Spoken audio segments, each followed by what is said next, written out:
In life, there are two types of suffering, right? There's good suffering and there's bad suffering. Bad suffering is suffering that you undergo through the lens of evil, right? Because you've taken the avenue of evil, you've allowed yourself to be somebody who travels down that path.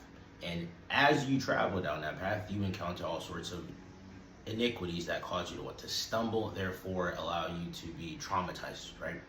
It allows you to be traumatized and to be downtrodden and to have, yourself operate in in a sense of despair, depression, anxiety, anxious about what is to come, what could happen at any given time and moment, because you find yourself in the midst of evil, and evil is the ultimate wild card, right? You never know what you can expect from evil. Now, on the flip side, we have good suffering, right? Good suffering is one that edifies the spirit, sometimes even edifies the physical state of things, right? It starts inwardly and manifests itself outwardly so that you get it in totality. Again, it manifests inwardly, then outwardly, right? So that you can see it in totality. Now, which one does God want us to undergo? The answer should be simple. Good suffering, right? We need to understand that there is such a thing as good suffering. Let me give you an example. You work out, right? You have a desire to work out. Well, will you not have to suffer? You will. You will have to suffer internally, because what are you going to have to do? You're going to have to start cutting off the foods that you eat habitually. You're going to have to start eating them in moderation. So consuming foods and liquids that you once did in abundance, you have to dwindle that down. That is going to take sacrifice. You're going to suffer. You're going to feel it, because you're going to have this itch, this desire, this craving to do what? To indulge in these things. But you're going to have to give them up. Now watch this. Also, on a physical front, you're going to have to suffer. Why? From the workouts themselves. This should be the obvious thing, obviously. You're going to have to work out, and you're going to have to do what? Expend energy on a physical front, which will leave you sore the very next day. This is what's inevitable, right? If you do a good workout, you know this. Your body gets sore after you've worked out the day after, right? You rest, you wake up the next morning, or maybe even the next 2-3 days, your body will be sore. But this is evidence of a good suffering.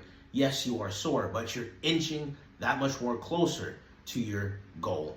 Now watch this. If you continue to track yourself and you realize that after, let's say 3, 4, 5 weeks, you're down 10 pounds.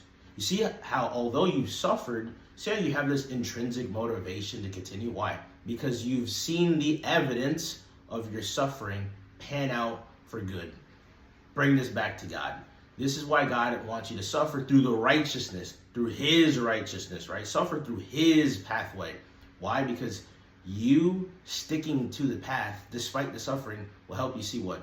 It'll help you see the evidence of the righteousness of God, combating the iniquity of Satan, thwarting that iniquity, and then it lays bare to your face, right? You bear witness, your eyes bear witness to it all, meaning that what?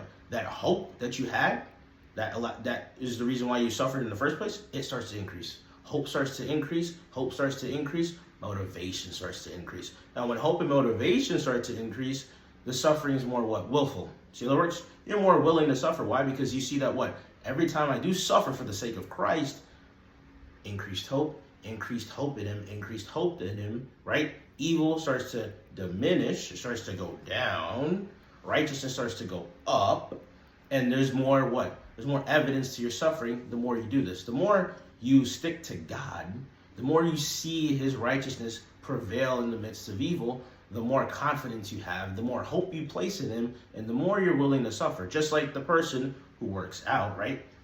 The person who works out, who sees that they're losing 10, 15 pounds after 4 or 5 weeks, starts to build more motivation.